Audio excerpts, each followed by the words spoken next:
vale vale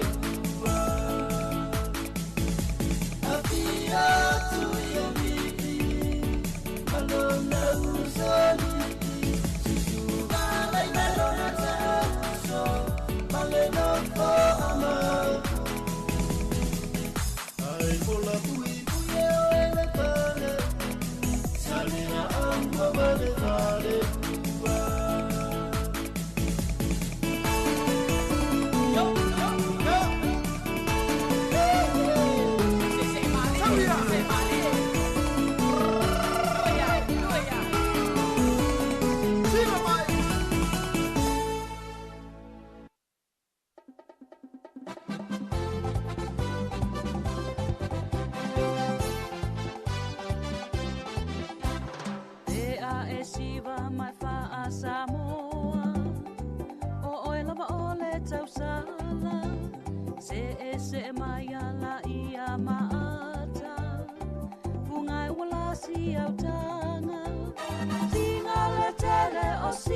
My fafo, ese senga o faina, I winga peitai, se lalo lalo maya te ine samo,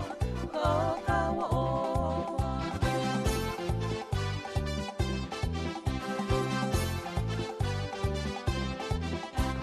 Te ine ai siva awale fa vaina, ya ono mea na yo lima, ia sausi au tanga manaya.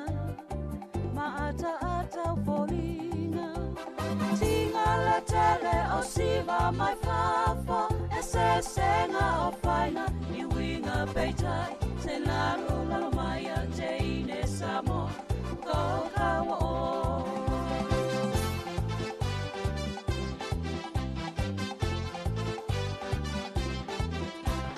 E pele oi lo loto samo I lauanga numa Lola lele e tu mawea Oi uale o lele Tinga la tele o siva mai fafo E se senga o faina I winga peitai Se lalo lalo maya te ine samo Whawhiwhenga mai le sunga I leine au e lua Ia peone I tātou whawhiwhenga solo si fonga le luapi ia pe ona fa fome yo tatu tunu ile ne foi temi on tai au al tebe wa tete pile wa sfulu bilu tele te sfulu le wa tatu se mai wa tatu Faatalanoaga ia mal tatu Ofisa Tineimu ia mfala lave tu fa hose ia le fa te sima ia fionga komsina lango Yonga ya mtufai mata we saulotu ya mesi foi o le sunga ya usfono latu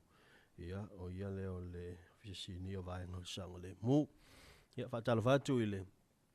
nei vai ngole tai hao no fionga mtufai ya mesi foi o sunga ya usfono malo le on sai malo foi le nga lue ya ile nei foi vai yaso ya le foi wa tatu la sia lona o nga tonu Amalo foile langi mama so fu ala le foile o fionga fotia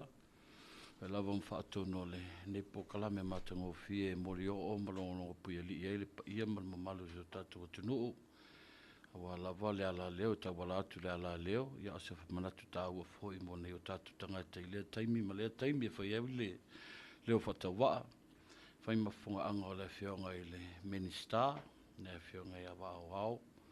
se foi o le feonga le taifono ma le komiti fa foi o le tatu pulenga o Tineimu fa vlave tu fa fosei feonga foi le komisina ma le pulenga ia me se foi o fainga luenga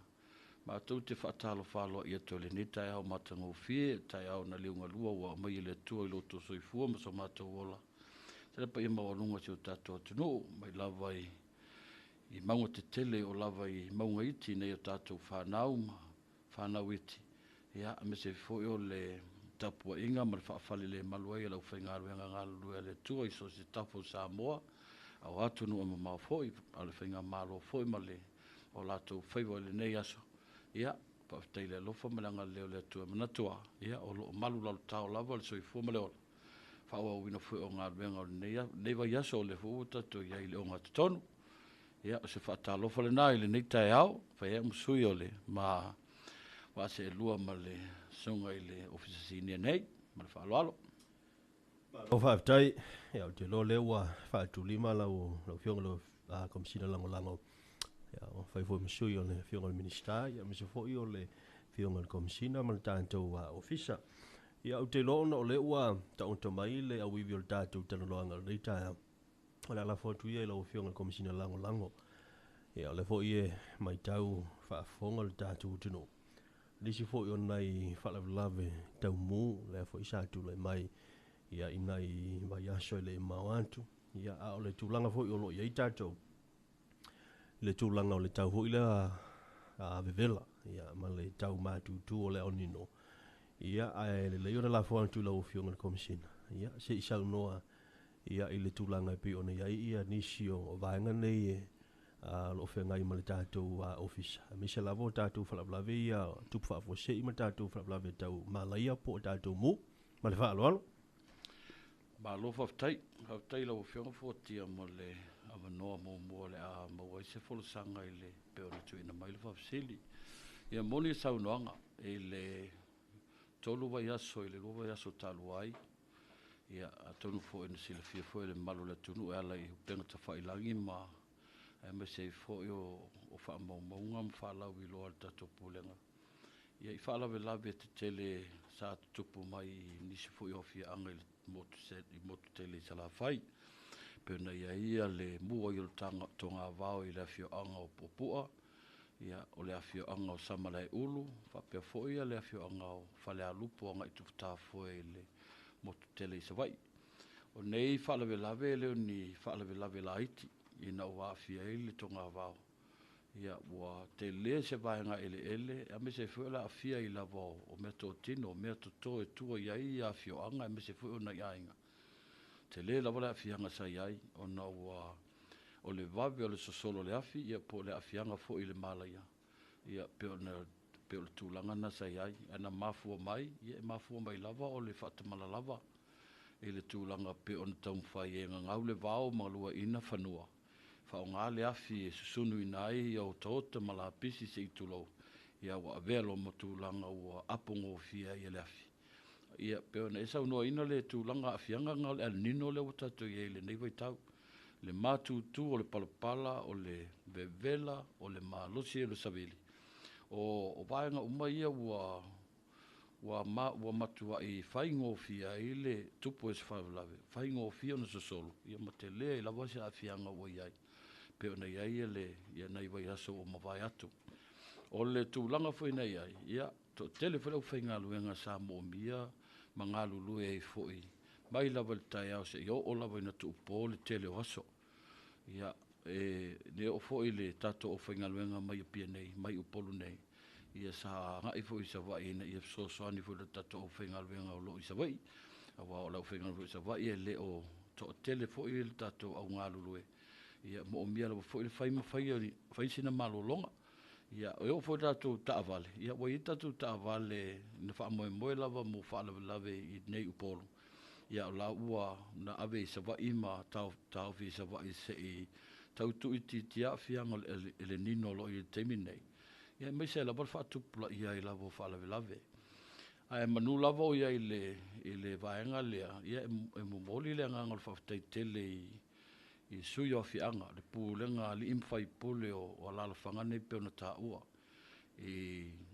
pu am samalai ulu whapea fo i whale a lupo i langa i tupu tā foe. Ono lango sa maua. Sa maua lango e le ngata o le whaavanoa ina mai o vai tū loto nuu, ma vai fo i e pūlea a inga,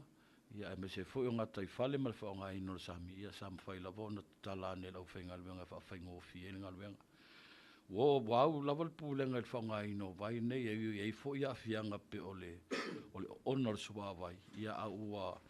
o whaonga ina lava le pūlenga. Ia o le manu lava i le waitau mafa le whaonga ia fio anga manu. Se whepea le waitau mafa. Ia anga i vai e soani whai ia tatu. E tinei ei whalau lave nei. O le sosoani mai e ala i le whaongaina mai o le au malolosi po au manga o nuu. Ia mole elanga ngal whaftaitele whai mawhonga anga o minsta e me se fu o le committee ma le whionga komisina ma le pulenga. Ia luna lango sua ana le eifo ia lango ia tato whionga. Ia ele vave fo in ma fo ia. O le weekend talwai nei. Ia lena te anei. Ia. Nei fo se a fianga nei ai le mua i le vao ina i le whionga o sa fotu. I le sosale, i le fiafi. Ia whaftai na e toile o whainga luenga. Moni lau fo i o te le se vaenga ele fo i wa afia. Ia sam whaila wana fo ia i le fiafi. Ia ele i poane ia o toi fo i lau whainga luenga. Ia o mai lai le so ele i toi maua se wala au mai i le whionga o sa fotu. Ia mnatuha ia wa apane fo i le pule ngā limwhai pule. Ina ia mata i tū malapata ini au wala i le au ngā lulue me se fo i e o lo ngā lua ina whanua. Ia wala wa vaenga nei. O nai talanga le nā o tātou whaalawe te tele peo nei eisa wai. Ai o le tūlanga lawa ia i whaalawe tupu pea i le aso ma le aso. Ia o ngā luenga whito i tino lawa nā o lo whaiwhai pea le tātou pulenga. Taime te tupu mai ai le mua i o whale. O le masina o iu lai pe ona mai anei. O le masina e se lea le tele o mu whale sa whaapeana nga ia ia le tātou au whainga ruenga. E fua i masina o ma o le nā tausanga o mawai atu o le tausanga whale tupe. Au iu lai, ia o whaisi tele. Ia a o le tele lavo, ia le whatamala lavo o ne o tātou wahinga. Le tūlanga lavo lea o le banga whangafa le whaongaina o le afi. Ia o le wa ia le o tātou maota malawa. Ia me se lavo fo le whaongaina o ele tise me tūlanga oma. Ia ma le whatamala lavo i le whaongaina e whanau o afi ma afi tusi me penai ono o ile tupu se whalawelawe. Ia se taime sa ono leo sunga tamataisi ni e vaianga i o le whalawiloa. Au nei vaianga lawa na ia o le manunga o le afia i o me whengalu mea tōtino. Hai afia i fo i mara soifua. Al whaftai ma i le li. Ia o nei whalawelawe o me le eise soifua na mai mawai. A o le manunga ua mai mau mea tōtino. Ia le ngata fo i le mua whale. Ia o le wha o le whaawa wina o le sunuina o la pisi. O loo maita wina a ai ele nei taimi ia ua le malo lo le au whainga luenga i le sau o le wala au tonu anai tua oi o a inga fo i o loo a fia i le asu. Ai mai se fo i le afi ono sunuina o la pisi. Ia watu wha a fautuanga le nei taimi. E tautoa nā i tā ofis sunuina o la pisi. E le saunga le mu. E le soifua malolo ina mole soifua e o lo lata ane matua o lo maota po lo whanua fo o lo whaela o ngā ruenga. I le ngata fo i leta tohu o mai whaavlawe tau tā vale. O lo o mai tau ina fo el pōlenga ian wha maunga. Si i tai altu lango le lawe vea i peo tā vale.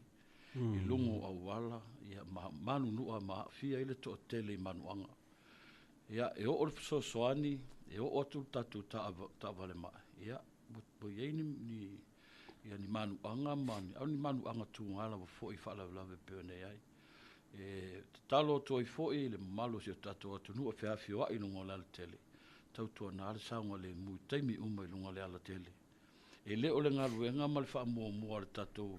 au nanga o le o tu le fala lave au le fa mo o lo saunga le mu o le manu lo so i fua ia me se fo manu lo me totino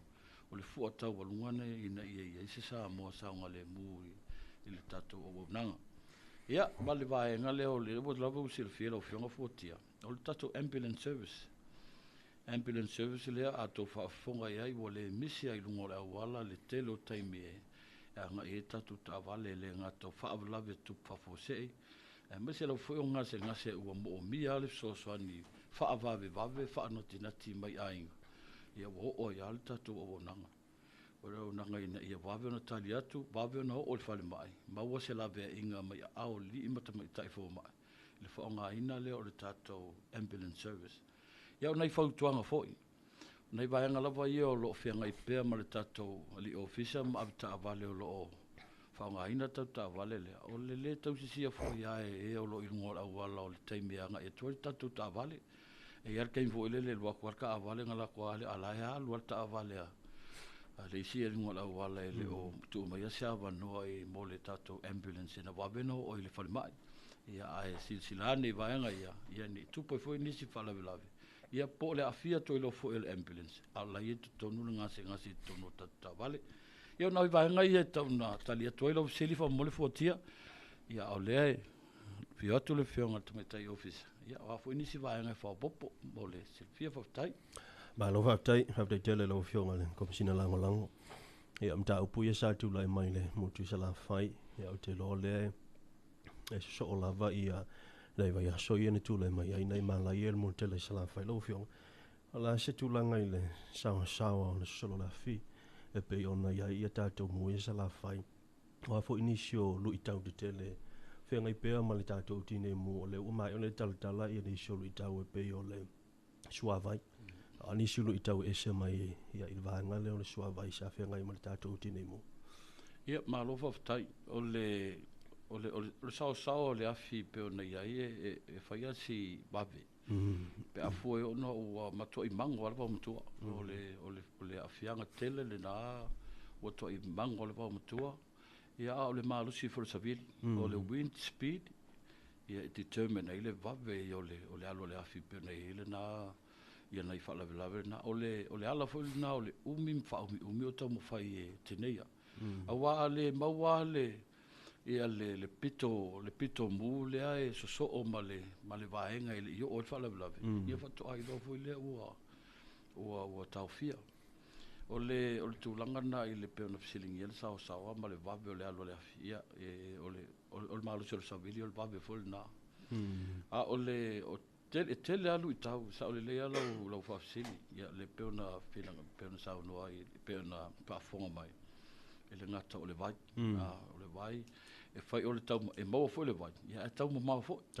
a wa tato pe la fa te inga ia o i se o tato fio angali sa male ia o i le pitole i po la fio po e tam foi mau to i se vai ia fai asi tau mau le vale ia afa pe alu tawale foi mu le wo umana foi u pe ai alu foi mai alele ia se tawale foi mu i le vaenga le ia foi mai o to e telefone le solo ia o isina ia me se lo fo yo le sali i tau tele le ia o le fatamala la fo yo ia le o lo ia le me fo le pie e mama sangia ile ma fo faule le mbua yo le tupo se mu me ale mo le fewai ia ma so ona la fuai municipality mena ia o nei lu i tawana o lo ia ma le fatupla ia o le bebelo le la ia wa nisi na lu i tau ele ngata o le mu lava ia wa ele me o tupo le mu ia o le bebelo la mo o fingal ben ta sile na va nga silio na tele se lu tau mo le o fingal ben ma na ngalu a wa le tatu te lo le mo o fu ele mu ia a o fu la il fala la vele ia wo le recommend la le o fu le fu ele mu le fale ia a wo mo mia la ia nisi pe o fate te ingo o valola ma o fu ma fu ie fe ngo fio na a ia la fianga ia le vela ele matua e makua te le ana na fianga a wai a le blaba foi le vai e to fai ele le replenish le vai martino ia wa fango fie foi ma na ona vai le finga ben ia o le sivui na o luitau ia pe on se le fie tato mo tele se vai le lua tato farfui mo lo iai ona i mauta ia ma tato ofisa ia sa ia le lava e nga luel pulenga ia le lava foi wo ye so ta inga mana ini si fo tamali i ma e ona fanu o no o ye so ala pulenga le time o le talo ile tu ia vave mai ia na time ia ona a foi le vao o fasale le anga na i ia sa e faisi mamao o le fua tu fo i fasale le anga le o so tu le tu salenga anga ia sa e fai le vasi mamao ia au no ta inga na o pulenga a mawani Ofisa Tineimu i va ia mana inu ia atono le titi fo ile le area of responses pe o hisi na le ngata o luita ia le ua ave le pulenga le nei taimi ni ala to fa momo ni va vena ona ia ini fa no va pe o ia fu fa momo mo luita nei ia la fu bo umale le ona folosia ile fenga malo si la fia foi le fionga le pandemia me se foi o minister o kabineta me se foi o le fono usu ma le parlamento samo ia wai loa le mafutianga pe ona ia i le tau mamā o tatu Ofisa. Ia, au se tali atu le i le lau whionga fuatia. Ma lo whaatai, ia au le se atu i le sunga i au sifono langa tā ua tele i le tūlanga fwoi o le ua o ia i le tātou talanoanga me se lava ia o le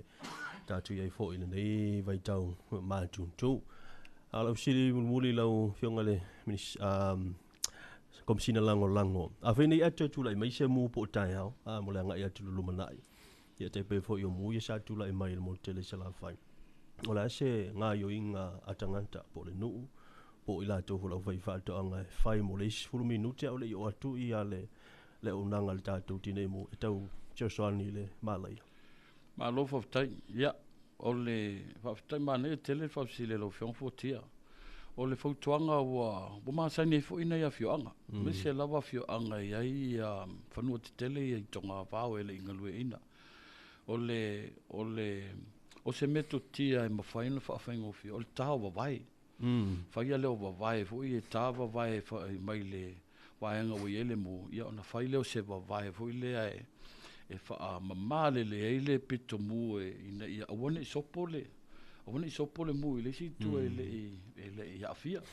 Ia wa maasani fo i au manga. E ta uloa le wawai, ia wa iloa fo i le me whai. Ia a wawai fo ia. Ia a le lei fo i le lona whaatino inga. Ia e ia te me sau fo i le mbu ia. Ia sau fo i sopo. Ia wa iei fo ia, wae. O le, kasi ia me whingal wenga le alfui mu. E mo me o Fire Peters. Ia, wa i ala Fire Peter fo i o le fu wa mwhai o ngā maka o ngā oka mai wafu. Ia o ka kola wei sa mo, o le kelo kako Fire Peters e mau. Me i o ngā whaimpa wha. Ia, ka o le pā whai, ia mai nguki le wae e eilo e moisture, e eilo ngā moisture iai. Ia a sasa i lan pitomu e pēle leia. O ngai ai kia ngā whaingo fie, ia u whautua ina fo. Lai fu ia o ngā whangavau. Le whangavau lea e mwhai o na whangai e le toanga, ia mwhai o na utu ele vai, ia e fsosoani e tape ele mu. A ia whafso taime e belpulang. Ia whai fusa ngaluenga mō. A ua taula la tātu i le tātou Ofisa. Ia e waturu fsosoani. Ia na o nele ngā lulu e whatasi ma. Tau whai fo il whiawe ingo me whengaluenga le anga e whai fo isi ma mafa ma.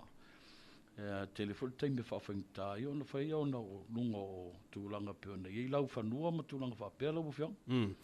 Tai Susana o lewa manino le whansanga le whionga le komsina lango i nisi o unanga e mwhai o na tali atua i le tātou pūlenga e sa mai e tātou muu ma vanga whapena. Ia, au ai tu a inga o whalavlaive tupu whafo sei. Ia e mawhai e le tātou tunu po le public un whafso tai le tātou whesa mas whasoani. Ngai le sikomsina i le tele vai ngai Brazilian taua ia e mai se o fautuanga molsanga le mu peatula i mai ia whalablave tu whafose ia ai pe o le whafesili ia tartonu le na o se tasile o nanga Brazilian taua le tatapulenga o se avanua le leifu le nei e toi whamanatu i le tele o nanga o loo whaapea o na tu ina atu le tatapulenga e tua i nu umawhiuanga ia e mai se o le longolongo puia li i o se tatou atunu e ala lea iana por kalame whalawi loa ia ma whaalawelawe whafua se i wala au mai e tutonu o le tatou pulenga. O le tatou pulenga e pei ona au telenga o le saunoanga le awhiunga le sikomsina ia o loo tele lava o le au nanga e tali atu i so se tu ainga whaalawelawe whafua se. O le tatou Ofisa foi e kele departments e iai tutonu e whaingaluenga lava la latou i latou tiu te mamtawhai oi. O patino lava i latou ai pei o ia departments o patino lava e tali atu i tatou whaalawelawe whafose. Ia lea iai le au nanga tali wawe atu i whaalawelawe whafose. Le whaolulu i le awhiunga sikomsina e matawhai. Ia o le vaenga lea o lo o iai e tu ainga au nanga ngā luenga la vea pe o le lauele ele po le sami foi tu lo ulenga ngana afa pe se isi e malemo pe a fiel so i fo le sami ia pe le loa fo i le vau matua pe la vea i o le o nangana o lo i to mai al tato o whainga luenga pala au mai tato Ofisa e tali atu ia i tato pulenga o le o nanga leo tato telefoni e wala au pe atu lai mai ia whala fo se le iwa tas ia o le tā ua i o le tato laina lea e pe ona lia toi le malulau tele sa tonu ia o te los taimi toi famanino atili le fionga matofai ai ale vaenga lea e telea ona faitio mai fu le malo le tunu i le pulenga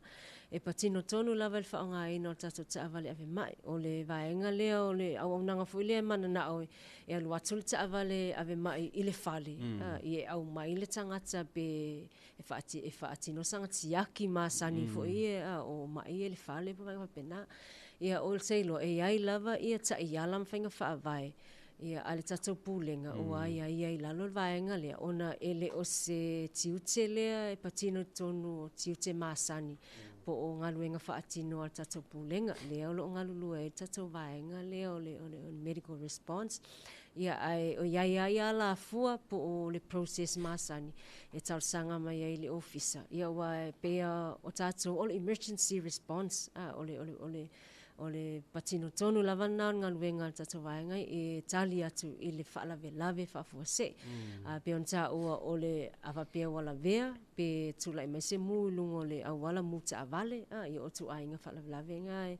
e whaasino whaalave whaafuase ia o nisi tatou au nanga lo ia le au nanga o le vaenga o puipuinga whalawiloa ia o le vaenga leo lo whaangasoloa e tatou whalawiloa e tua ia tatou a onga a mata ia a mata mai lava ia onga a mata ia se i taulunga ia onga maua lunga o tua i nuu mawhiuanga lea sa e whasilingia foi ia ni au wala e whasoswani ai le malu lau telo la tunu ia ele o malo lo lava tatou pulenga pe ona ta ua foi le fionga il suikomsina o lo faya lava tatou pokalame whaalawi loa whaawau ile tapena pena ina leo nuu mawhiuanga ini au wala talafia ngai e whao ngai lava tatou mea tō tino lo o maua i o tatou lau whanua e whasoswani e whaititia ini maa laia poni mu pea o le teime tula i mai ia whalavelave ia le ngata i lea o le au wino na ia tatou walong whanau ina ia awane ta alu palaka awane ta alu le afi peife an ta o le tele lava o le whaatamala o i le tele o teimi a lai ona tula i mai ia whaalai whafuase o le ka pe ina o palaka o TV ia o mea ia o ngā umu o le tape mau o le kesi ia mawaianga whapena ia o le isi fo i vaenga tā ua lava le vaenga leo puipuinga o lo o whai ai ia tatou asiasinga o fale ia e asiasia i le saunga le mu o lo fale po o talawhia ngai ia le waia ina o wai el tise po iai ia ni mea whainga luenga e whaonga pe atula i mai se mu a whaitita inga o le whangfui mu o le awala fui lea o lo whaatino e tatou a oa onga mo le whaonga ina o le whangfui mu i le tele o tatou mtanga luenga o company tuma oti e au fiai po uni whale o loa tele ia wa tele lava o whale o loa ia e iai ia vaenga e le saunga le mu e apo ia ngō fia le afi pe atula i mai ia se whale lave ia ma le whaonga so ona whaonga ina o tatou palaka e va ai atua o la ua o telele waia le sulu palaka e tasi ia alai e sulu e manatu mama tele lava ona manatu mama tatou i vaenga la iti ia e pe ona i vaenga ia e ono tula i mai se whale lave matu ia ma o nisi fo ia vaenga o mai tauina lava le ofisa ia ua whaatele ina ile tula i mai o whalavelave. Ia o le pauna o nei vaenga o tatou pokalame ma au nanga e toe fia whamanino. Ia wale tele fo i lava o nisi au nanga o iti tono tatou pulenga. Ile o tele sila fia le mamalu lau tele tatou tunu ma o le ava no le fo i nea le pulenga e tawala ati ai le whalawiloa ina o ngā luenga po au nanga. Ia o lo o whaatino ina e tono tatou pulenga. Whaftai? Whaftai, se fono e maua se ava no fo ile mo le tātou pulenga ma le tātou ofisa mwhai ona train pe au ina fo i ni sila malo le atinu. I tūlanga fo ile ia tātou emergency response fo i mwhai ona tali atua i nei whaavlawe la haiti whaapea ia ma le tamwhai pui mai le tūla i o se mu. Mwhai ona au fo ile le nei tomai whaapena basic i nei mwhai ona volunteers i te mi tupu mai nei whalavelawe. Ia whaftai fo tia ia te loa te mi nei o Wa umona ia lalo tu la fono ale tatu vaenga leo tu spasu alo ofisa leo tu spasi pol SQA. Ia o ngalo fatino ine tatu pulenga ole o ngatonua ia soa ni ai petu ina tu le tomai I tu ai no mafiu anga ia po sui ofisa fo mtanga lenga tasi po company. Ia pe fatita inga ole tatu o ngaleo le fa ngaina fangfui mu o basic skills ia po ole vaenga mua le tapa ai pe atula email fala velave o le fangfui mu fa ona e fa nga ina ile amata mtanga le mu fatata inga afa pe o le wa alwa te wa afia se la pisi tonu le potu no se ofisa I se mu fa fo se po se palaka ia afa yo la il fangfui mu ia mfai ona o wina ile au fenga luenga e fa nga il fangfui mu ile awala e tape le mu le ina I awane I tele se afianga o le fale ia o le proklame foi le masani ona aluitua falawilo tato pulenga I communities tapena pena ina tato communities pe atula I mai ia falave tu fafose ia o lo faatino I foi awa onga ia o le awa onga le o le pe fafia ona fasawina soifua ma le ola pe afia I le vaumatua po o le sami foi pe ma le mo se tulo o lo o ia il tomai o tato ofenga luenga o mai a leona o wina ia o le a fio mai la fio ngasi komsina ia wa lava le tomai ma le anga va au fainga luenga e se fe so fo ma le ola pe a fil sami po la wel ele o le tomai fo na le lo fa so ai na itu ai le tuplang tala vo po le au manga pe a fa pe o atu tatu po kala me fa la lu nu itu a fa pe tu ai ona tali a wai mulia ia ona tali tatu pu lenga I fa la lave ia ai atu pu mai I o le tatu community ia po tatu afiu anga ia e mua ona tali e fasawina le ola mal seifua tai lo fionga le komisina lango ia ola ase tu langa vo le ola le process ia se arrangement vo le pa fai ola la ava tu star sanga se fala putonga se nu ia po se kalesia fo ia mo mia sala to session vo le o le fire safety awareness fo le tono la tu fa tonga ina ia mfai ola nga ia tu tatu office tia o le nauna to inga fo le na o le fionga komsina mal pulenga o lo ia te minei ia mulia I wa o le lavo pe o sa no ia usfono I la to lava ia po kala me anga I tu o man fa tu langa I le te mi tono to sanga a o se vaenga fa pe ele o ia se tu langa le ba o ia o le tusi tausanga mai o nu a fio anga o ni fa la putonga ia fa pena fo e kalesia po la utala vo po la onga sa o le mafutanga tina tama me vaenga mo fa pena e matoa tali sa pa ia le ele pulenga ele komsina mal pulenga ia le fa ia se tulanga o ni a o onga talafenga I wai o le taltonunga o I tonu a o e maua ile silafia fo ile the basic knowledge and skills tu ponse fala vlave de tawamtanga ala o ia ile le toma I fatino ai budia ila le o to la fenga venga ale Tineimu ia o la o fa yon for fa vitauli ai o tu langa se tu langa le o le process pe no sa no ia o tu langa masania o le fa o le mai o le tausanga e fa atu si mai le fiong kom sin o le pulengo Tineimu fa lave tu fa fo se ile fiong ya tanu masa ian fa o mai le official komsina ian fa pena lo le on sa la pule o le fiong ile tamita I ofisa si ni ia usfono ia o lo ile vaenga tonu lava I o le o nanga le o le fa ia le o fa la wiloa ai me se for tu lang o saunga le mula tele mai afi ia fa lave fo I a tupu fa fo se ia o la tola le tele lava ina avelo ia ir komsina ia tu langa o pokalame ina ia soala o pule fa tu langa le aso fa tu langa le taimi o ani me fenga luenga mo mia o a o fenga luenga to fia o fenga luenga na o mia o ta avale me uma ia ona failo le fo fang lo fionga fotia ele ai se pokalame fa pe o atu ele ma fa pe talia a pe ele talia ina no tanto no komsina o I tonu ai mo se so soani e la tite se afiango se metotino ia me se fosse so fu e ono afia ai manela foi fa se di pe ne sa no ina ele vert il tato volunteer ia e nga foi fa fonga mai foi se tato to no iai lava la tatou volunteer lo iai, ina I sui o le au ngalulu mai le tatou official suavai, ia foi nisi o le tatou o le pulenga o il tise, ia me se foi nisi la foi o le malo, ia o nai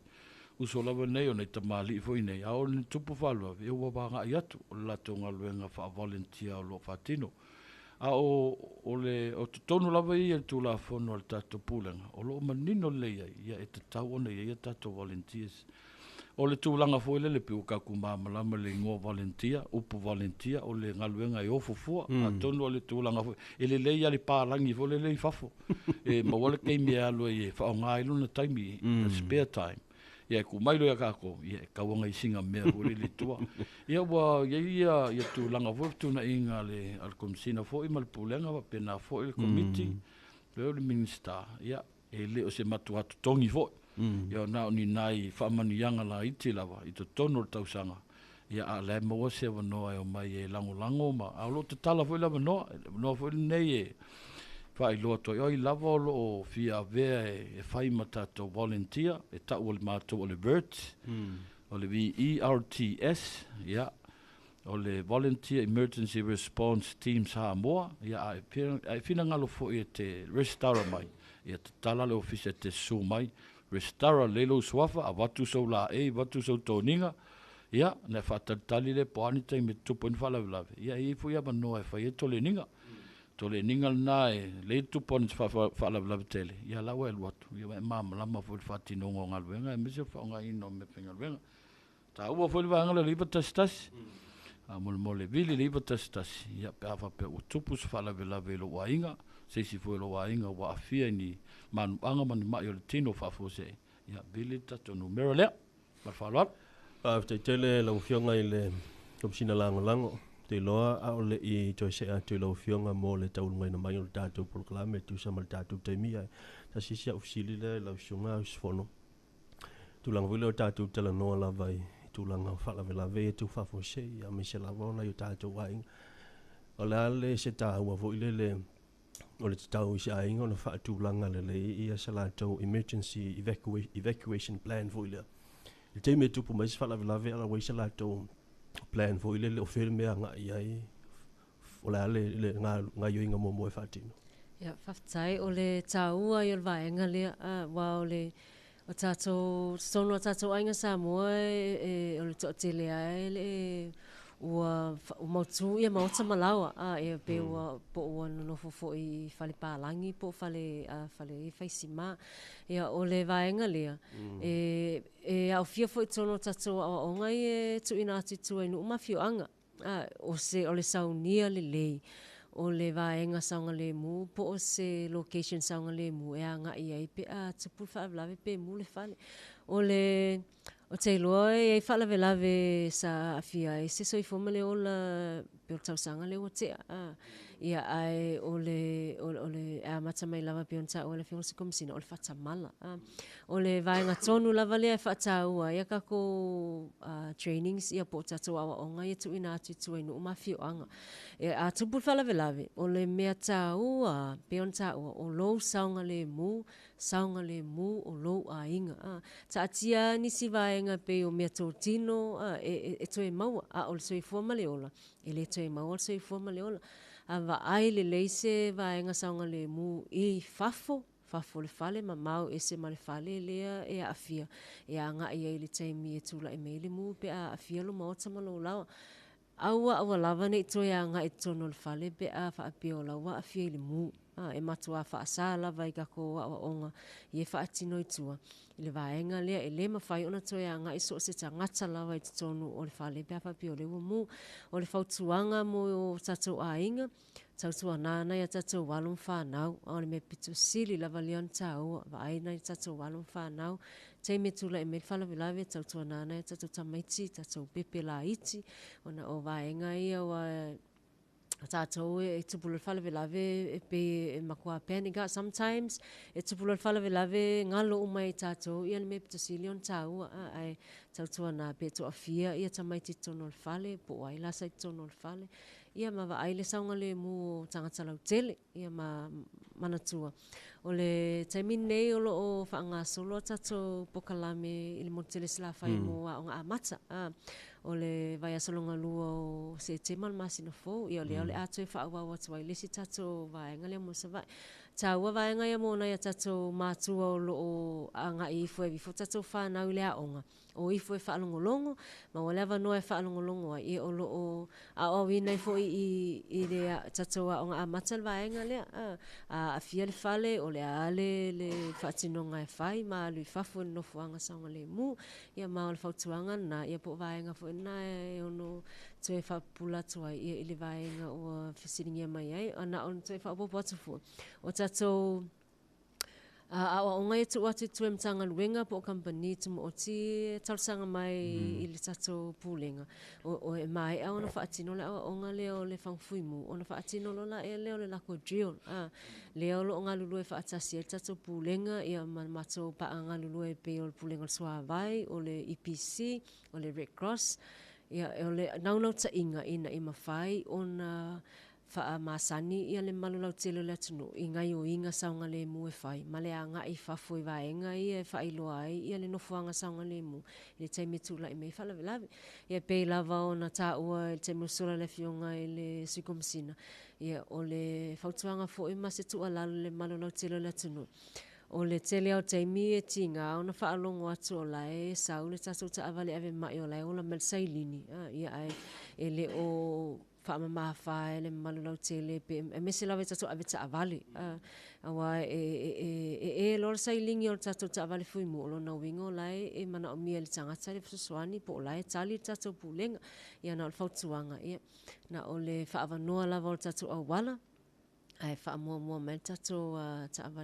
avale ave mai ia lo mana o mia lava le fsoani nei tato tangata lo vala au mai mo se fsoani mo ia ole toe fa opo patu le fa fasili fa tai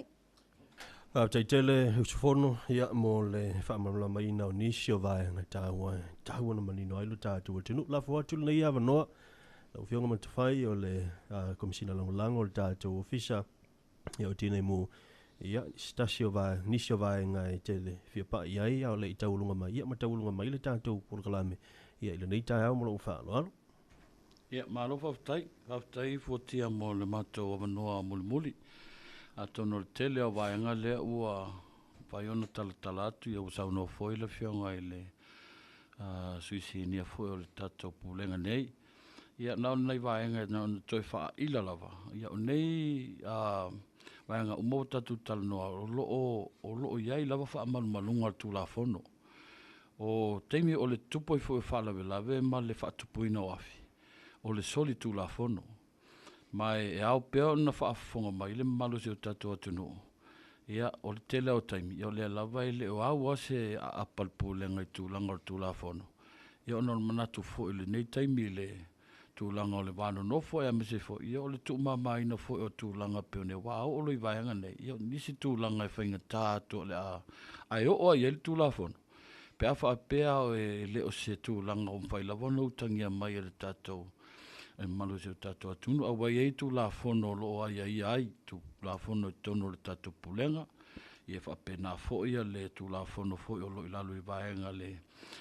so manga fa na tu mtanga venga i le poma ma tu langa umo pena ia o lo ta o to tu la fono telim fa salanga ia e au pe ona longo puia li ia tu ele tato le pa ia malu se tato atu o lo so ona sonuina fa nga ino le afi ia afi ai meto tino ma so i fu se tas o le soli tu la fono le vaenga le tono le o tu la fono le tato malo o mona ta mau tono nga venga ia lo fionga ma vaenga muli alea ia le ave le o toi poma la le fa mo se tato malo le Messina Festival e a mata le verso fo so ia mai ai fo i mai le tau sanga i tele na masani le tau ila ono le pulenga lo i tonu fo i o sui o komiti au tu o lo fa ia tapenanga ia lango sua i le to fa o i le malo le fionga il palmia ma le o fo i minister ka peneta ma le tapenanga o komiti ia o le fa mo ia e na una vole o mai ma ia nei tatu ainga ma Ma fioanga o mai nei e tātou te celebrate whaatasi lea wa yaso. Ai awane ingaro. Ia tautu ana pelo mauta. Ia tautu ana saunga le molo mauta ili tu ua. Awa peo le atu una o lo mauta o lo fale. Ia mauti noa ua. Ta pe umapalaka. Tūlanga umar saunga le mu. Ia loka leile pā ma vaenga umar. Ia awane i tupu mai te whalau la vea e anga i ese mai. Ia mese lava le nei vai aso le lei ma le vai aso matango fia le vai aso fia fianga. O le atatou walo toa i le vai aso tātou taupule ola foi le lofo le atua. Ia sao mauli la mataina ma ia whaiwina le manuia le wha moe moe se tātou malo i le toi la langa ina o ana tūma anga no. Ia, le nei taimi e whai pele leo whatawaa e whai mafonga anga o le fionga le minista o le tātou pulenga. Se foi le fionga le taitai fono, ma sui mamalo le komiti whaafoe.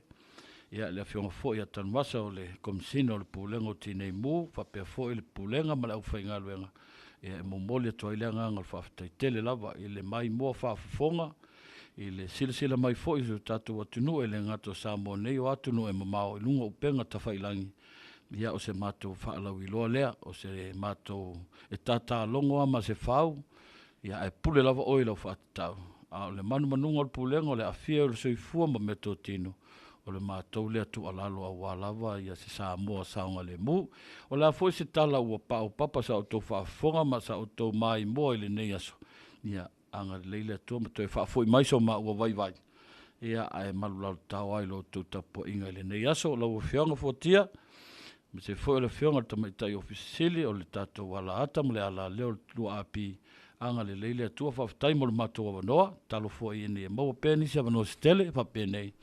Ia wā lava longolongo ina o le saunga le mulau tele si o tātou atunu, anga le leile atua, whaiva o le nei aso whaafitai. Au te tele i lau whionga i le komisina langolango, lau whionga matawhai, ia mase fo i o le whionga i le sinia, lau whionga i sifono, tu sai ma le tātou talanoanga, le fo i o tala manino, ia nisio, o tātou o nanga. Ia mai se foi o nesi o whauntuanga. Mole ma manu le tātou ngā tunu. Ia tālo si ia maua se isi tātou mafutanga whapenei. Ia awalawa ia le taulonga pēa i lo tātou tunu o no whaafonga mai.